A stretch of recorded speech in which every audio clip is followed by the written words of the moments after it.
Murdering Sian O'Callaghan, the 22-year-old disappeared after a night out in the town 9 days ago. Her body was found last Thursday. Christopher Halliwell, who's 47, was charged with her murder at the weekend. Police are looking for two BMX-riding youngsters after a man was attacked in the street in South Tyneside. The 52-year-old was walking near to St Jude's Church in South Shields late on Friday night when two youngsters cycled up to him and hit him over the head with something. He was treated in hospital for head injuries and kept in overnight. It's claimed plans for more than 300 new homes in a former mining village near Blythe in Northumberland will stop it from dying. The plans have come from the Banks Group of Durham, who'll be meeting villagers in Camas again this week. But while most villagers are in favour, Wayne Coupland, whose house backs onto the proposed development, is not happy. I'm in favour of it in the fact that it needs some investment, but I don't know that the cost isn't going to be too high. You know, I don't even think the road structure's here. You know, I mean, if you bring 300 odd houses, you're bringing like 400 odd cars. You know, I just don't think we have the roads or the infrastructure for it. Police in Northumberland are hoping to reunite some stolen property with their owners today. Anyone who's been the victim of a burglary recently can go to the YMCA in Ashington from noon, where around 90 stolen items will be on display. The hoard was seized after a number of warrants were issued for searches in the area. Thank you very much, Helen. It's 9:04. BBC Newcastle, the home of North East Sport. Kevin Williams. England manager Fabio Capello will need to appoint another captain for tomorrow's friendly with Ghana at Wembley. John Terry was among the players released yesterday, as Capello suggested he may make wholesale changes for that game. Yesterday, Scotland lost 2-0 in a friendly against Brazil. It was a game marred by allegations of racism directed at the Brazilian striker Neymar. Sunderland ladies came close to causing a massive upset in the quarter-final of the Women's FA Cup. They were up against the favourites Arsenal. They led 1-0 and 2-1 before the game was taken into extra time. Arsenal snatched it with a stunning goal, 3-2 to Arsenal, the final result. Newcastle ladies came from a goal down to beat Derby 2-1. Newcastle Falcons lost their Premiership game at Saracens by 24 points to 9. The Falcons are 6 points above Leeds and they've played one game fewer. Gateshead Thunder were again heavily beaten, this time 60-20 at the South Wales Scorpions. In the first leg of Speedway's North East Challenge, the Newcastle Diamonds beat the Redcar Bears by 45 points to 44, and 33 points from Reggie Jackson saw Newcastle Eagles win at Guildford Heat. The final score in that game, 96-91. Thanks very much, Kev. The weather is similar to the way we left things on Friday. Bit cloudy, still dry, top temperature 12 Celsius still. We'll start at Newcastle, the 167 City Road southbound reports very slow traffic, partially blocked because of a broken down vehicle between Pilgrim Street roundabout and Sandyford Road. Now it looks to be very slow. Recovery seems to be at the scene, but very heavy as a result. The A19 southbound, a queue, delays, broken down vehicle earlier this morning between the 194, that's Lean Lane at Lindisfarne roundabout, and Newcastle Road, that's Testo's roundabout. Vehicle recovered, but traffic remains heavy. Into the Tyne Tunnel both ways seems to be really quite light today. Southbound particularly, which makes a huge change.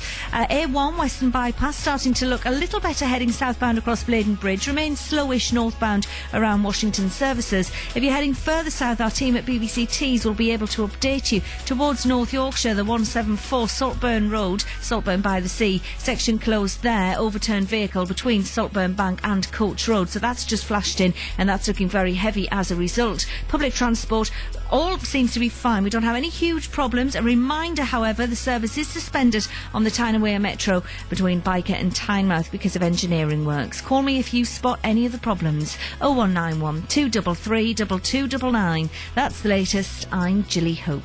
BBC Newcastle, North East Travel. Every 15 minutes.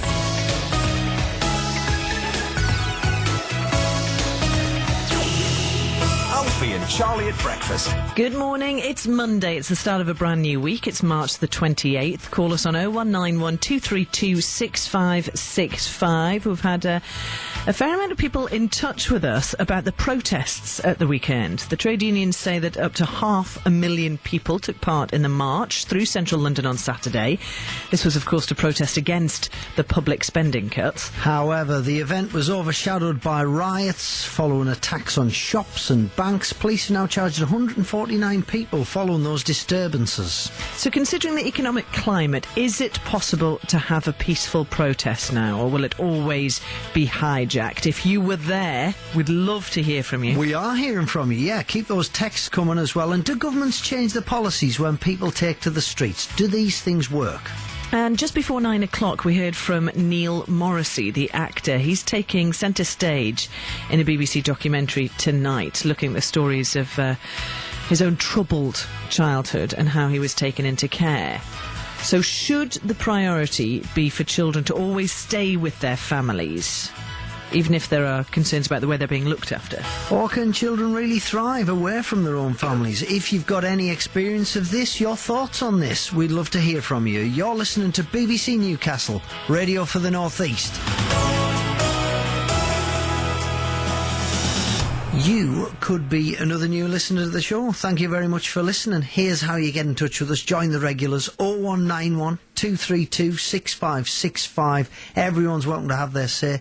We'll read your texts out. The text number is 81333. You start the text BBC, and if you'd like to flesh your thoughts out into a longer rant or ramble, go for it. Email us, bbcnewcastle@bbc.co.uk. And joining us round the table after 9 o'clock each day, we have two people from completely different walks of life to talk about the issues of the day, and delighted this morning to have the Reverend Jim Craig and Anne Robson with us. Jim is a community arts chaplain. His parish is at Gateshead and Bensham. Morning. Fine art degree at Hull, and because of this, you even have an art gallery in one of your churches. Yes, it's St Edmund's Chapel on the High Street. Been open for about a year now. And it's going well. It's going very well, yeah. I was in there yesterday. I've got paint covering my hands. I've been painting the walls. And it's become a little creative hub, that area of Gateshead. Gateshead Town Centre, strangely enough. You've got the shed, you've got all these other things going on. Well, I think it always struggled compared to Newcastle without having the universities, and now it's got some really good communities, and artists are coming over because of cheaper housing, so it's great. You know, it's good. People are accidentally calling it a city. It's going to happen, isn't it? Well, they're applying it though this year. It's going to happen. Might not happen this time round, but we hope it'll happen soon. At some point. And Anne Robson you still are a qualified chartered accountant, but not practising at the moment. No. And a trustee for North East Special Needs Network. No. That's just one of the things that you do. You're playing the recorder at the Sage in Gateshead. You're teaching Spanish. And I'm learning Italian now. And learning Italian. Dear me. Wow. Anne Robson and Jim Craig will be here this morning. 0191 232 6565. Now let's get started on the protests, of course, across the papers over the weekend. Maybe either, I don't know how they can't add up the numbers, but it's either 250,000 or 500,000. Because up to 500,000 could mean one. Yes. It means less than 500,000, doesn't it? So maybe 500,000 people, according to the trade unions, took part in the march in London on Saturday. Your thoughts on this one? Tony in Birtley's on the line to BBC Newcastle. Hi, Tony. Do you mean Tony in Gateshead here? Me? Oh yes, that's you. That's you. But you've been tied to Birtley there. I have. I don't know how that happened. Yeah, it's Tony down in here. I'm from the Coalition of Resistance. We actually took 4.5 coachloads of people down to the demo at the weekend from all across the region, representing all sectors of society. Not just, people were saying it's just the public sector, but we actually took people from all sectors, young, old, everybody was represented. And when you have a march as big as it was on Saturday, and whether it was 250,000 or whether it was 500,000, it's an unprecedented size. It's the biggest ever TUC organised demonstration in London. It does represent all of society. You can't have a march that big that doesn't cut across everybody. I was out walking on yesterday morning up Derwent, and I heard somebody pass me saying, they left Hyde Park at 5 o'clock, so they were there as well. Everybody. There'll be people on your street who were there. Well, because potentially 50,000 jobs are at risk in the North East, so there was going to be a lot of representation travelling all that way. The question I have for you, Tony, is, are you an anarchist? No, I'm not an anarchist, no, I'm not an anarchist. Did you cause any trouble? I didn't cause any trouble, not at all, no. And I think what really one of the reasons I wanted to ring was because you trailed the thing by saying that the protest was overshadowed by the trouble. And actually, that's the job of the media. You don't have to let it be overshadowed.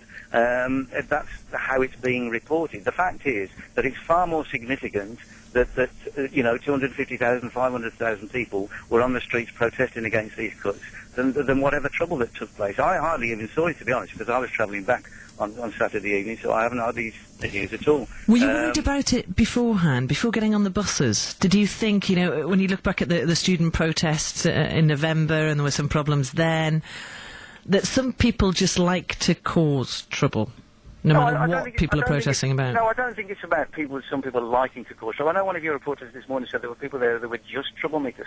No, but whatever trouble people were making, it's because they're angry and the injustice of what's going on. I wasn't worried because I knew that this march was going to be massive. And I said to numbers of people who contacted me when I was organising the coaches, asked me, are we going to get kettles? Are we going to get stuck in London? I said, look, no, we won't. I said, there are too many people going down to London. If you stay with the main march, there is absolutely no bother. There's no way that the police can kettle 500,000 people. So what are your feelings about the people who did, whichever way we call... whatever word we use, did cause trouble? I've not come on this morning to talk about the people that made trouble. I'm here to talk about the reason that the marches took place on Saturday, and that's because people are scared and don't want these. It's the banks that were the problem. The deficit. The banks have been bailed out to the tune of nearly £1 trillion. But you've got 149 people who've been charged, Tony. That is big news this morning. That's why that's in the news. 149 people being charged is hardly big news when you had 500,000 people on the streets. The fact of the matter is, if anybody's ever been on a march or ever been on a demonstration and been in confrontations with the police, they will see that there are always two sides to these stories. The police can be particularly disgusting and brutal towards protesters. But I'm not here to talk about that. But you had police officers with you, didn't you? There were police officers protesting. Were there? I would expect there would be, because they're going to suffer from the cuts like the rest of us. And the fact of the matter is, this condemned government, coalition, has no mandate for these cuts. If they want to put these cuts in, let's take them to the country and let's ask people what they want to do. There's no need for it. The banks were bailed out to nearly £1 trillion. So what we should do is get the banks to pay back that money to us. None of the people who were on my coaches at the weekend caused this deficit. I didn't cause the deficit. None of them did. I mean, yet we're the ones that have been asked to pay. I mean, I'm a teacher. I work. And we're talking about our school's library service has been cut because of what's going on here. Durham Johnson School down in Durham, they're cutting their library altogether. The school's not going to have a library. I mean, it's absolutely disgraceful. We talk about the big society.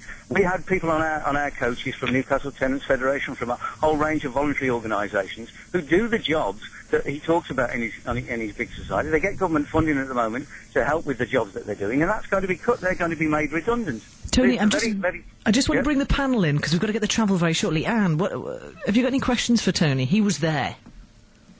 I just think it's very difficult when what we hear on the media is... I mean, the only thing you really heard on the media, you heard a little bit about the peaceful protest, but mostly what you hear is obviously about the violence and the damage and stuff. And as you say, well, that's what I was going to say. A lot of it is what the media decide the story is.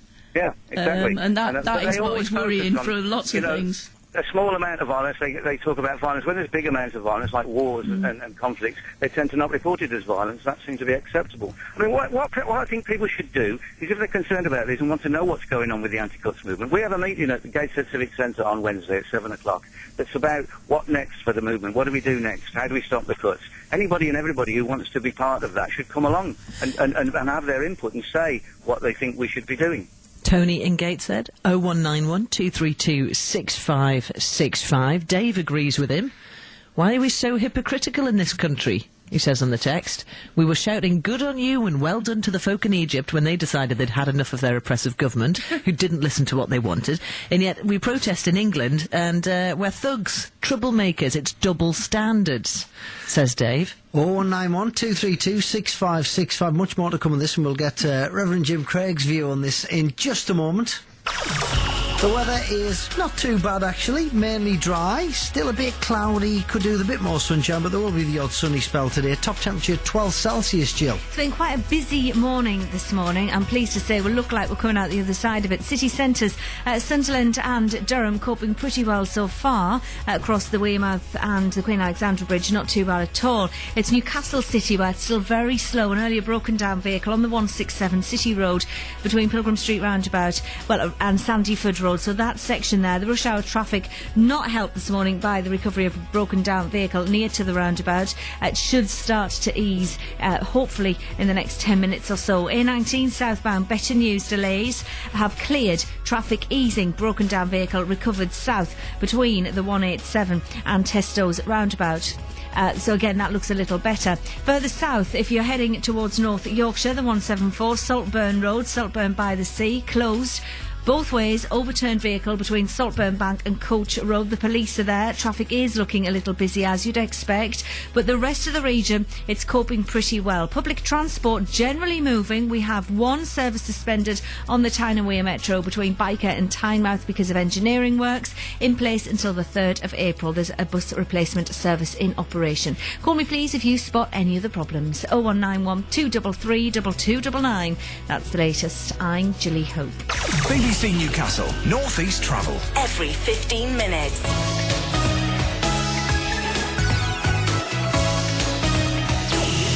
Alfie and Charlie at breakfast. It's coming up to 9:20. Round the table, joined by Anne Robinson and Reverend Jim Craig. We're joined by you, 0191 232 6565. We're talking about the protests at the weekend.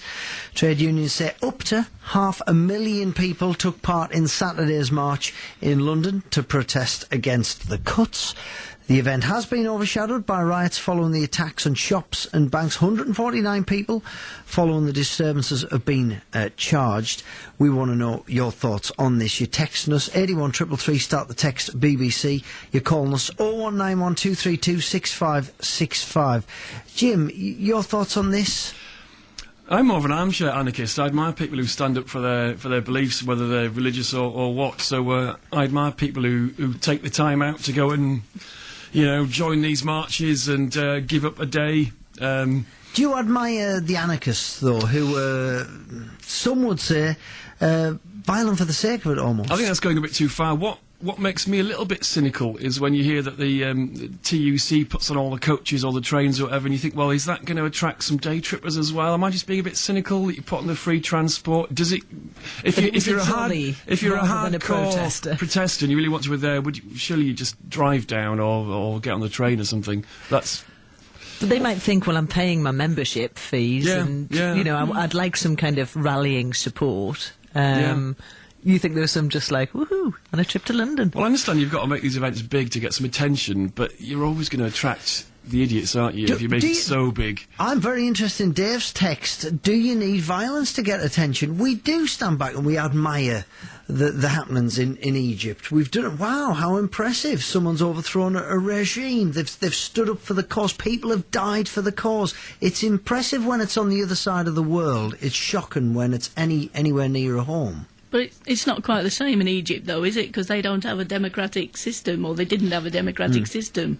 So I think it's hard to make that kind of comparison. 0191 232 6565. The text number is 81333. Start that text BBC. Ken in Concert says, now that union man you've just had on, I think he's talking about Tony Dowling, who's from a coalition of resistance. He says he is an anarchist. He thinks he's right and you will listen. The protest was Union and Labour Party driven. They can't win by elections, so they bully the whole nation. The public sector is overpaid and overstaffed everywhere. That's why they can make reductions by efficiency. Why weren't they efficient to start with? 0191 232 6565. That's the number. Ronnie in Bolden called. Morning, Ronnie. Good morning, Alfie. How are we doing? All right? Oh, great. Fine and dandy here. How are things your end? Well, it's Monday morning, the start of the working week, and all this doom and gloom, all this silly carry-on in London yesterday, all this police cost, etc., etc. What's come over on your news bulletin is that, the police were employed to protect what was called strategic targets, the Houses of Parliament and 10 Downing Street. Can I just ask your panel, especially perhaps may I suggest the Anglican cleric that's with you, at what stage does England call its clever army out? We're willing to help throughout the world, But, you know, these policemen can only use a certain amount of polite, correct restraint. When are we allowed? What is a national crisis? When can we bring the army onto the streets to protect these valuable buildings? What does anybody think about this? I'll tell you what I think. I think that's an excellent question. 01912326565. What do you think about Ronnie's pause there? The question is, how far do you let democracy sort of, speak freely? Yeah, speak freely. When do you say, right, that's enough, you cannot do that, you cannot protest, even if it's going to risk violence? Ooh, is that the message? Is that what happens, Ronnie? If we bring the army in, are we saying we're ready for violence now? Is it a statement of trouble? Right, this is no. Your Anglican man is right. He's absolutely spot on. We don't want to fight violence with violence, but the way the news bulletin has come over, the way it's been sold to the listeners is that the police were deployed to protect our national treasures. I think, maybe it's the army who've got many skills, different skills to police forces. I think, in extreme. The police were overrun. That's the suggestion in some of the newspapers this morning. Well, where's the backup? The backup for our army, even if they were standing shoulder to shoulder behind fencing just to protect it's got to be a start. Surely, am I the only one that thinks this, Charlie, please? Well, the thing is... Alfie, sorry. The Metropolitan Police, I mean, they're being criticised for not doing enough to prevent this. But they did have a tough job, and I think you don't want to... Everybody has a right to peaceful protest. Everybody else has a right to be protected by the laws that they're governed by, as in violence, it's a no-goer. Inciting racial hatred or religious hatred, it's a no-goer. But these people are just trying, to make their point about saving their jobs. You then can't bring in a massive force, can you, to tell them no? Especially even the police whose jobs it is as well. I mean, that's the interesting thing. I know, but if you've got the clever number crunchers out, the cost of this gigantic policing operation must be eroding some of the cash we're trying to save on all the cutbacks. So, the protesters are actually winning a little bit financially. Ronnie, thanks very much for speaking to us, and call us again. Very interesting to hear from Ronnie there. Very articulate stuff. That's some good points, didn't he? Yes. But have we got enough army left to do anything else when we've got them deployed all over the place? Ronnie's point. Yeah. 0191 232 6565. You're a lady who understands money, Anne. What do you think about his final point there, that, this would be eating into the budget? I didn't quite get that, actually, because surely if it's costing extra money, it's the reverse that's saying the money that's going to be saved, you're actually wasting money by having to police the protests. I think that was his point. Well, I think he kind of made it in reverse. Yeah, because then obviously there'd be less money in the pot if more of it was spent on policing rather than to be spent on wages. Do you think the army should have been involved? No.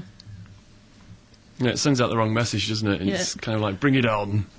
It just incites more violence. They just can't win, really, anybody, can they? I mean, the police in particular. I'm just thinking about football matches as well. The last derby game between Sunderland and Newcastle, there was a massive police presence, which they said, prevented there being an awful lot of trouble. You had lines. I saw hundreds and hundreds of police, and the dog unit was there. Everybody was there. But then we had people calling BBC Newcastle going, I was completely terrified. over the top. It was over the top. And then if they weren't there showing a presence, they'll get criticised for where were you when this happened. Exactly. You're listening to Alfie and Charlie at breakfast on BBC Newcastle Radio for the North East. We're talking about the protests. Earlier in the show, Charlie had a fascinating conversation from someone who was on the march. He's called Phil. He's from County Durham. And he called BBC Newcastle early this morning. He said his tendencies lay with the anarchists, although he said he wasn't trumpeting their violent tactics. He was on their side. So I broke away from the march at Trafalgar Square, met up with some of my colleagues, and we decided that because we've been involved with the organisation called UK Uncut previously, we knew that there was some actions and some activities planned by UK Uncut in Oxford Circus and Oxford Street. We thought we would go along and take part in some of those. These are the sit-ins? These are the sit-ins, which by and large are very peaceful. That was Phil from County Durham, who spoke to Charlie earlier in the show. And we also heard from Howard Brown, who's a teacher at Hetton School in Sunderland. He took part in the march. He didn't like people who turned to violence, but he also wasn't very keen on people like Phil, who decided to break away from the march. They've spoiled it for us because they've made their actions and they've decided that there's a lot of people down there, while the police are concentrating on us, they will go from side street and do things and get the publicity. They were not part of the march.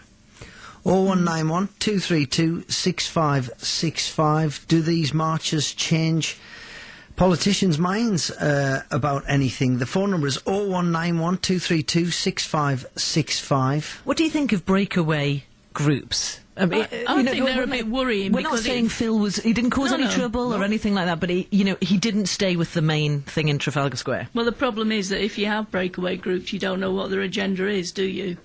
I mean, OK, in that case, it may have been peaceful, but there's obviously some people who've broken away who haven't been peaceful. And is it a case they do make it easy then for the media to say it's been taken over by, a bunch of troublemakers who just go down there to cause trouble, basically? You've got to analyse the motives. If you're part of a peaceful demonstration and you're suddenly breaking off, you assume that you're looking for trouble. Yeah. Or you're looking for something that's going to get more press attention, or you're looking for something that's going to grab the headlines. Yeah, isn't it protesting enough? Well, his point was, they were looking for one of the place he was trying to get into was Fortnum and Mason, because he was saying, big companies have profited out of this and it's their fault, and so it was a peaceful sit-in, but the police wouldn't let him get anywhere near. The trouble is, it's so hard, or it's so easy, rather, to take a just cause, and for that just cause to be tainted by your own selfishness and pride, and then it becomes something else. It becomes, I don't know, just a bigger than it should be. Let's squeeze in another call before the news. Colin in Bedlington, morning. Good morning. Yeah, guests here. You didn't get down there, Colin, did you? No, I didn't. No, I wish I could have. I couldn't get down, unfortunately. I'm nearly 66 years of age. Right. And what I want to say is, it's very difficult to have a peaceful demonstration when you have police and riot gear. It's very inflammatory. The people. They inflame the situation. And let's be fair. The police, they haven't changed in over 30 years. If you remember the way they went on during the miners' strike. The sealed communities off. I think they did it in Easington in 1984. And there was a chap mentioned about the British Army. Well, we've seen the British Army on the streets of Northern Ireland.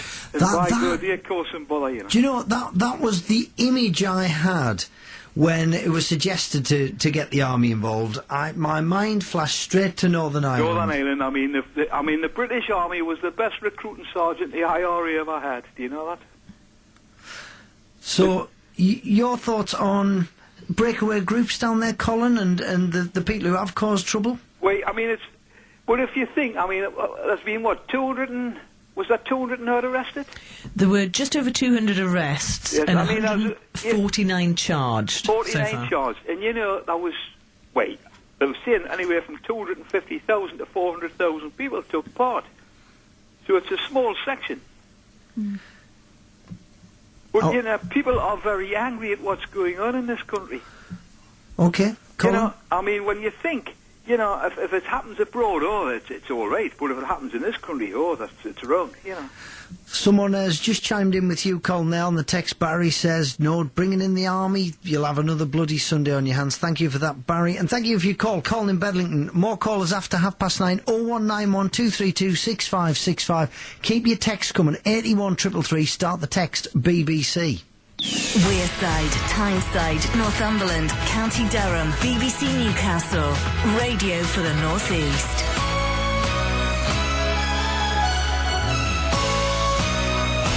It's just after 9:30, the BBC News with Helen Richardson. The questions continue about what went wrong at the weekend's march in London. Thousands took to the streets to protest against government spending cuts, but activists went on the rampage attacking shops and banks. Police have since charged 149 people in connection with the violence. The Shadow Home Secretary, Yvette Cooper, says the law should come down hard on those who cause trouble. They've been engaged in criminal damage, but also violent attacks on the police.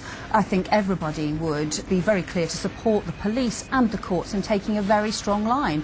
It is important that where people have engaged in such mindless violence, they do feel the full force of the law.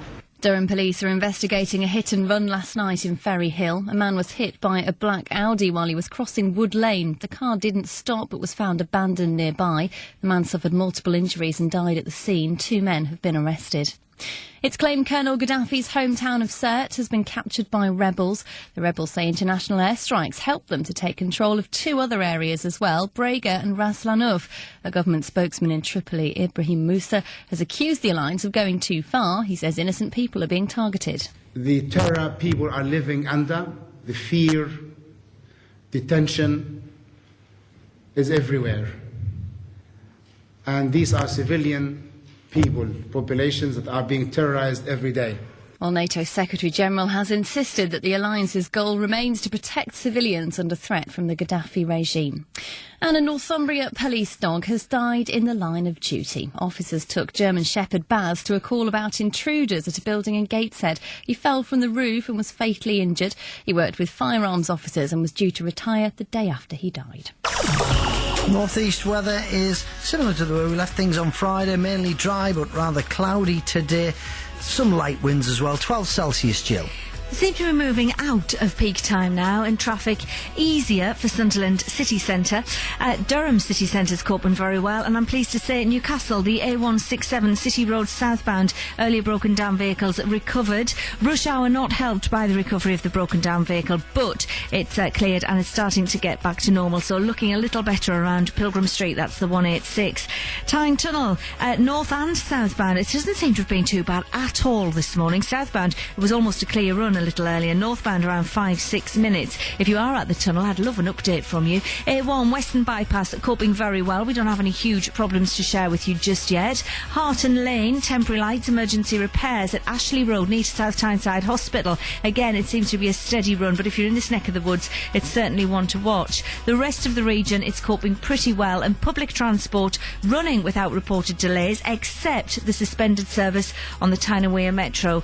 The number 900 bus will run and call at or close to all stations from Byker to Tynemouth, where we're saying engineering works until the 3rd of April. Call me please if you spot any other problems. 0191 233 2299. That's the latest. I'm Gilly Hope.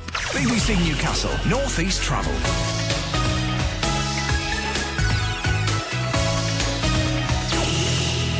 Every weekday from 12, we celebrate the best music from 2 mystery years. Today, we go back to the year that Margaret Thatcher became the first woman Prime Minister, and these were all big in the charts. Let's shout, shake your body down through the crowd. Oh, what's wow?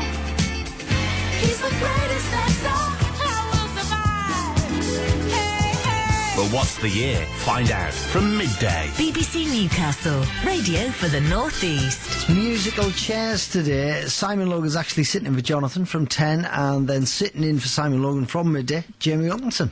Cracking show that there. Good hour of music. Oh, I just love it. I think I know the year as well. Purely because there was a Jackson track in there. That's my only I don't think guidance. I ever get it right based on the music. It's always on the historical facts that I need. 0191 232 6565. That's the number to call. We've been talking about the protests on Saturday, which we'll come back to. I'll just read out a couple of texts and then we'll come back to in a bit. Tony from Gateshead is right. The big march was overshadowed by a few who got all the coverage on telly, but we must keep marching, we must keep fighting at what the government is doing to us. Definitely no army should be brought in. We are angry and we have the right to be. That's Marge on the text.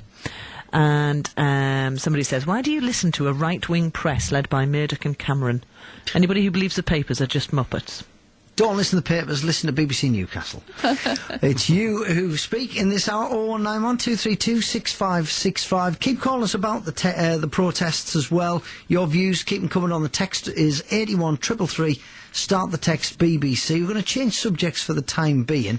Something we've been talking about this morning is care and how best to look after children from troubled families.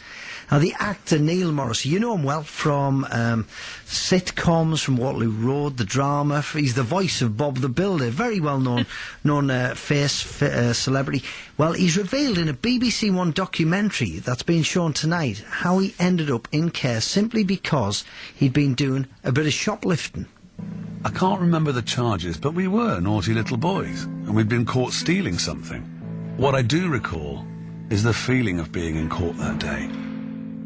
I can remember being confused and a bit scared, like being called into the headmaster's office or something like that. That's what it felt like, that it would have, you know, an absolute. It would be a day, it would be done, and we're scared and we regret it and we say we're sorry and use our manners. And then we'll be home, you know, be in the park playing on the swings later on. That obviously didn't happen. The magistrate said something about a care order or whatever. I sort of remembered the words being bandied about. And then I heard my mum crying. And I looked round and my mum was crying behind me here. My dad was hugging her, and I'm sure there was a tear in his eye. We were led out of a door, and my parents were led out of another door. So pretty much shortly after this guy had said this, Mum started crying, we were up and gone. And the whole place everyone seemed to be standing up and gathering their papers and going. It was May the 9th, it was Steve's birthday. And they took us to the social workers' offices. And that's when he was taken out of one door and I was taken out of another.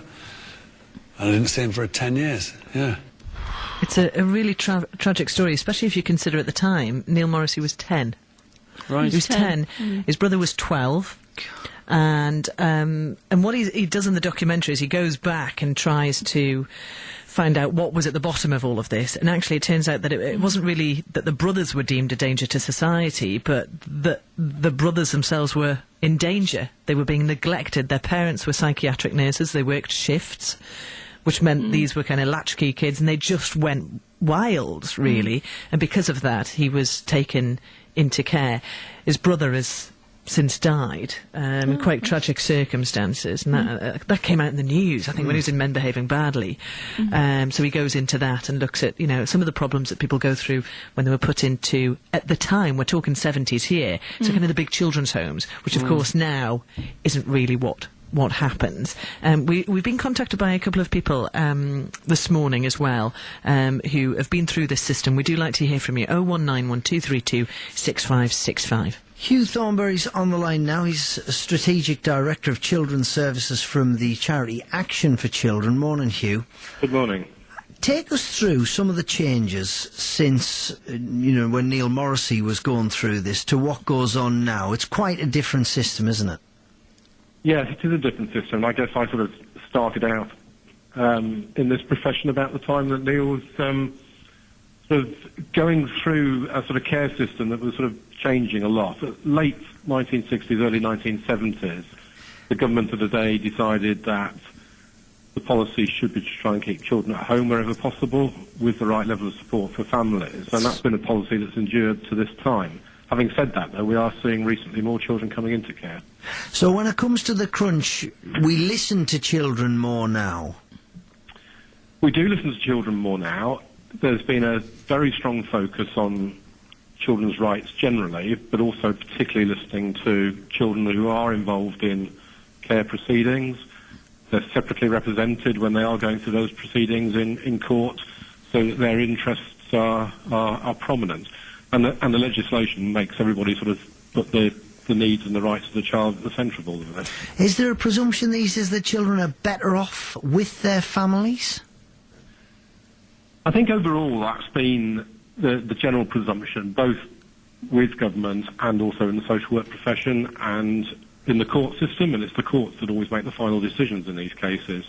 Having said that, over the last year or so, I think there's been some rethinking going on, and I think it's an area where there is some disagreement. Overall, I think most of us are trying to support families so that children can stay at home as long as it's safe for them to do that.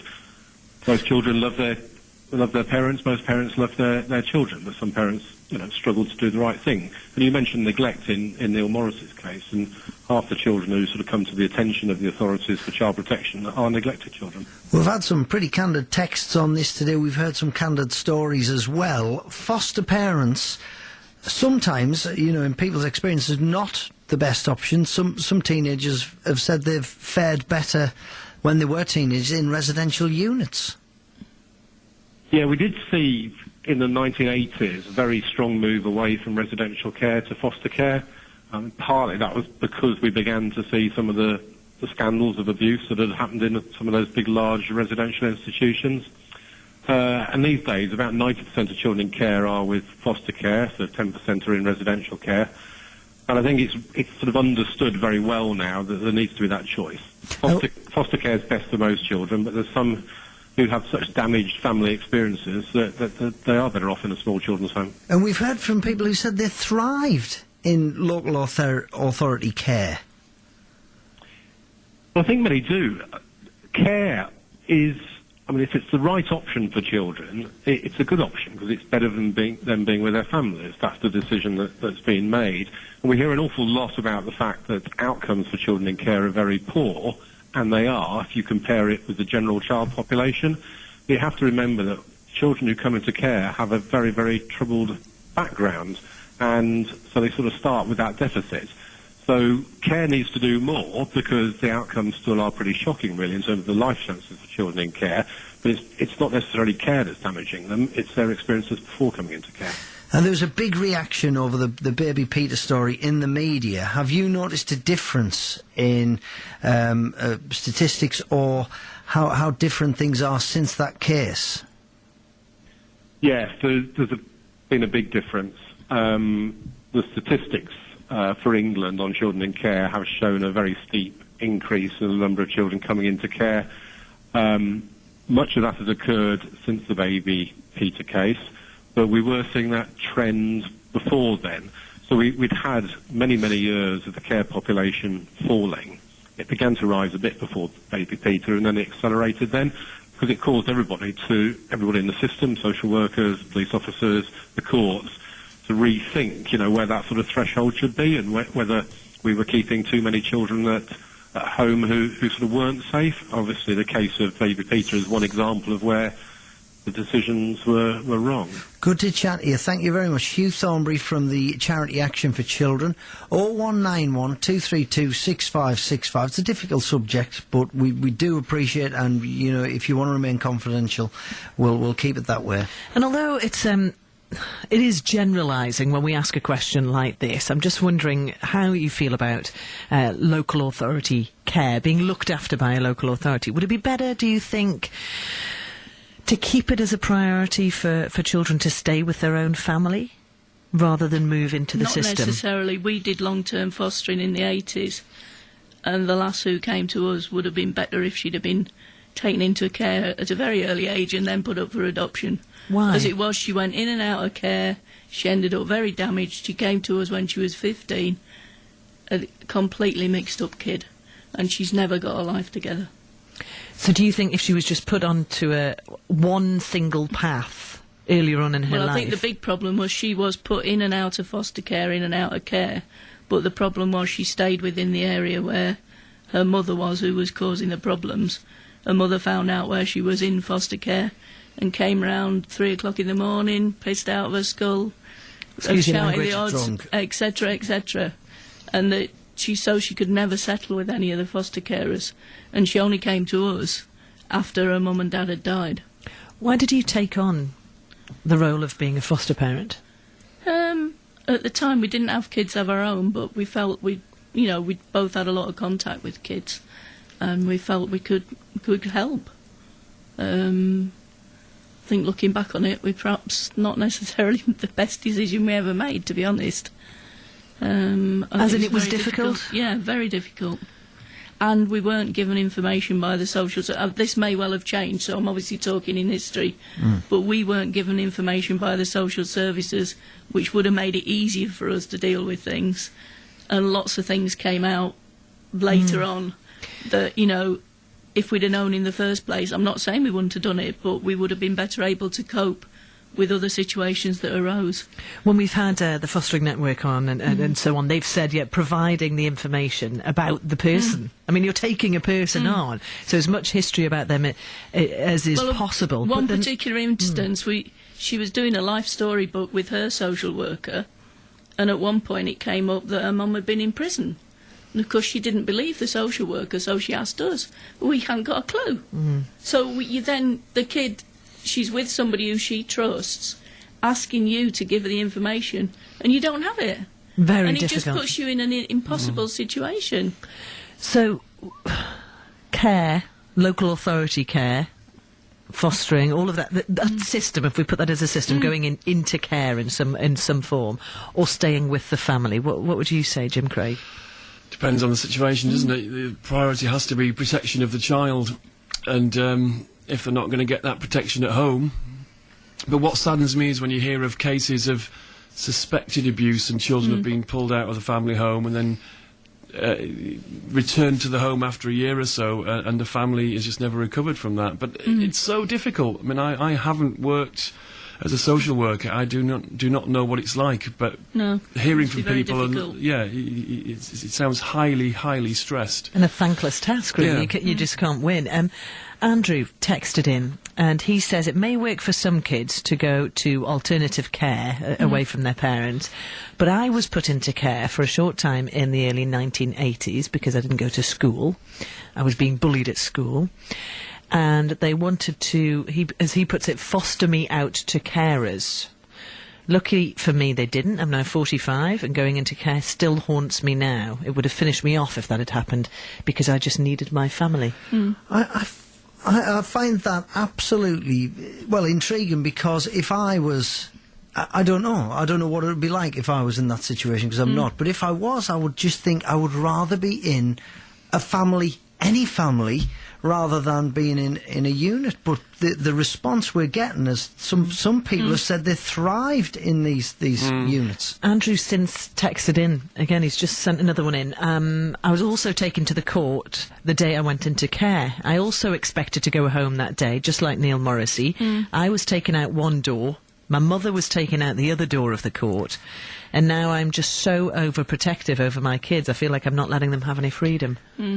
That moment, you know, when Neil Morrissey spoke about it, I just think of the emotions, you know, bewildered, bereft. They don't even give you a chance to say goodbye or anything. I mean, I don't know, unless the thought is that makes it harder. I don't know, but it seems very being part of a large family. I'm one of 5 children, and being part of a loving family has forged so much of my personality and security as an adult. I can't imagine what it's like to have that ripped away from you. If it was a large, loving family. Yes, if it was a large, loving family. Neglectful. Yeah, and, that's the issue, isn't it? Yeah.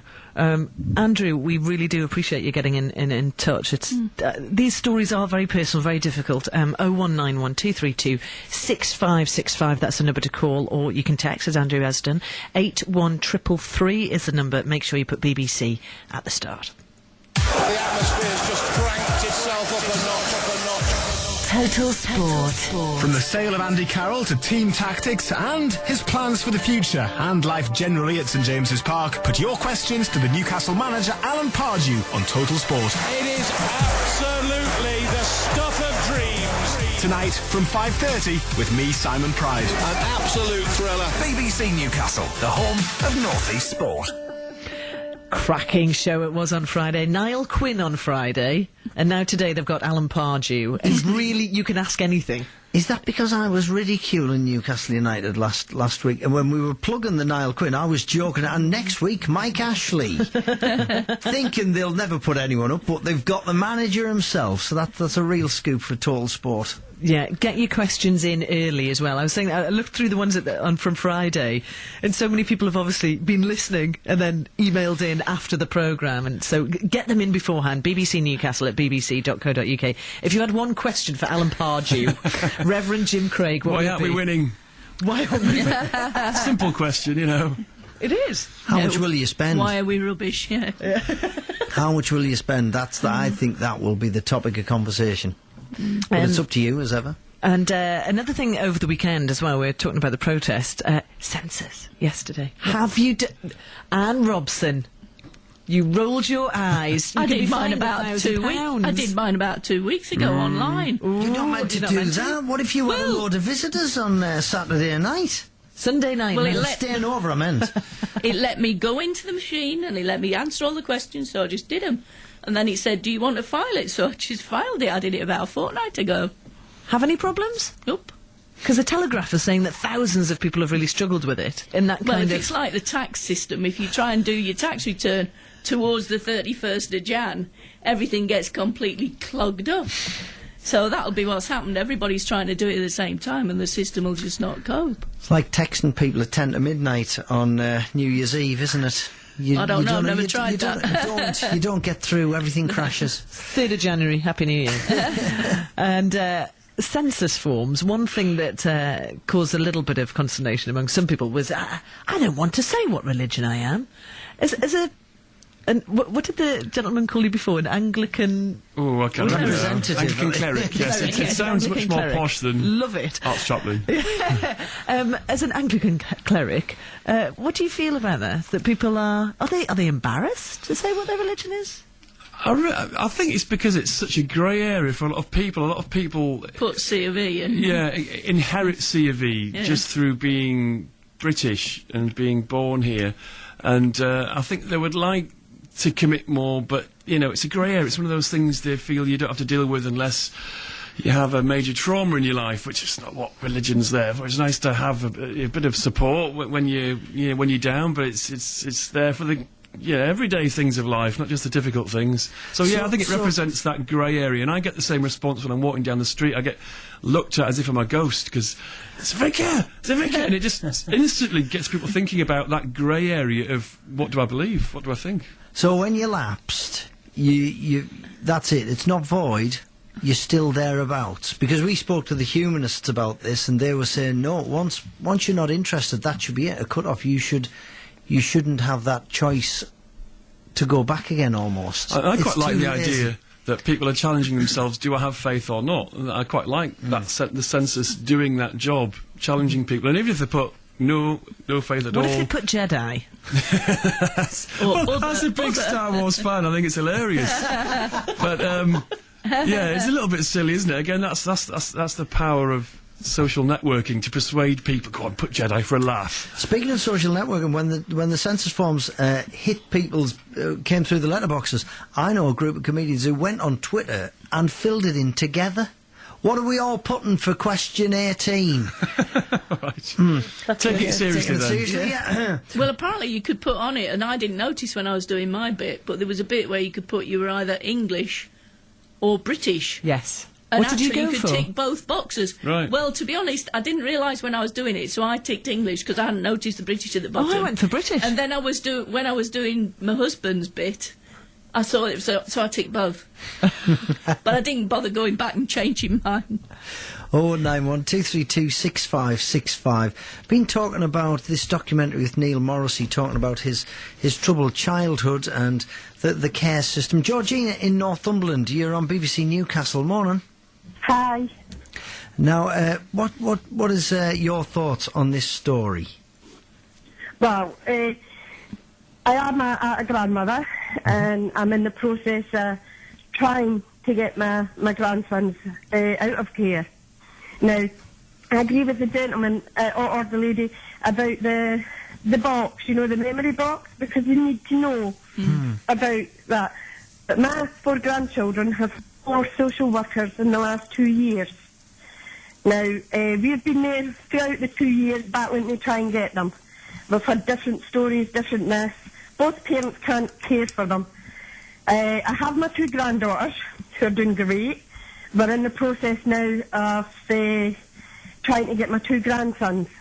Now, you said about family, staying with family. We weren't even considered by social workers. We had to fight. I sent emails, letters to say we were here, we were willing, I'm their nana, their granny, whatever. We want them together. We want to keep them together. I had a 7-hour assessment for the children, in which 2 hours of that was pulling my life to bits.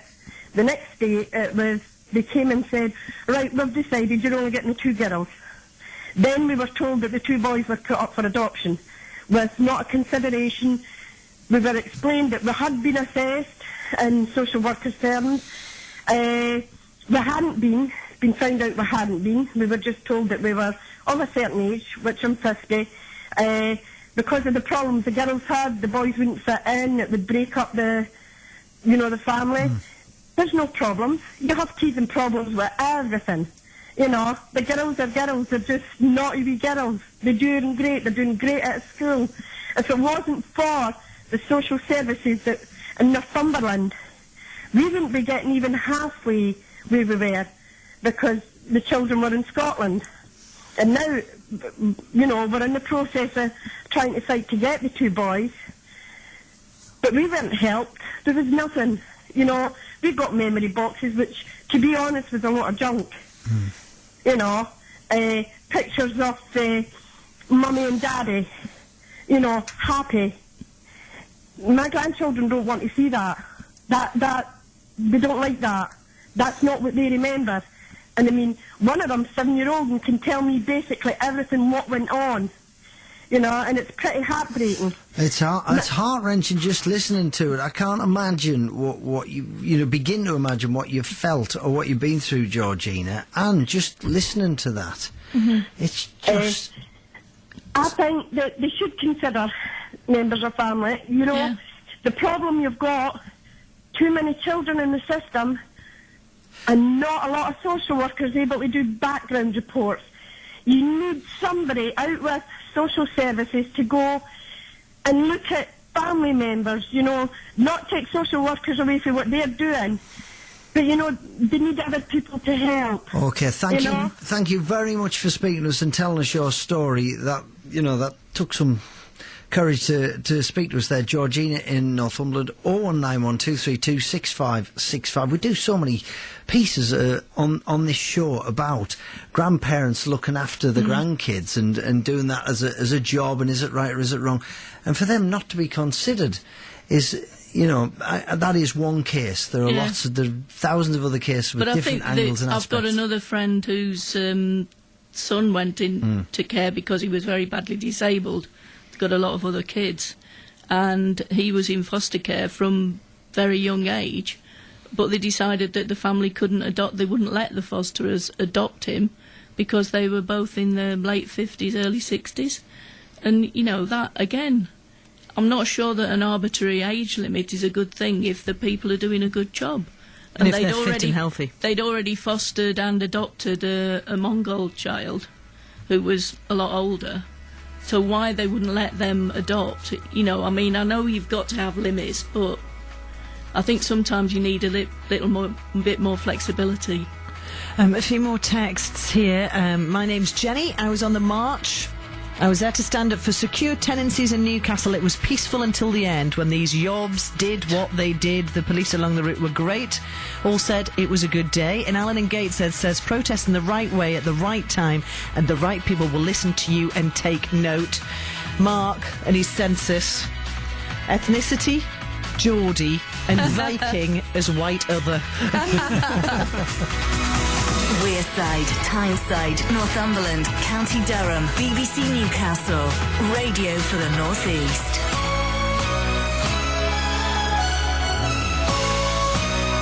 Thanks very much to Reverend Jim Craig and to Anne Robson. We'll do it all again tomorrow from 6:30. 10 o'clock news with Helen Richardson. Police have charged 149 people after violent clashes in Saturday's anti-cuts march in London. After the march, activists targeted shops and banks. Stephanie Dunn is from the Royal College of Nursing in the North East. She was taking part, but she's angry with those who started the violence. It was a peaceful march. There were lots of people there in support of an alternative approach to addressing the financial difficulty.